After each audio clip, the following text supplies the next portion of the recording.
சொக்கநாதன் பெற்றெடுத்த பிள்ளையாராம்.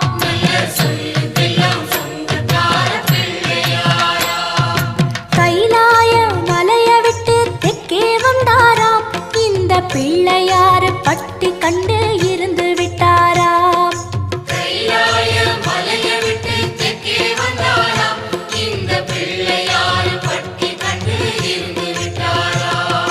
கணபதியார் வந்தாரம்மா, நம்ம உறவாக நின்னாரம்மா. கணபதியார் வந்தாரம்மா, நம்ம உறவாக நின்னாரம்மா. சொக்க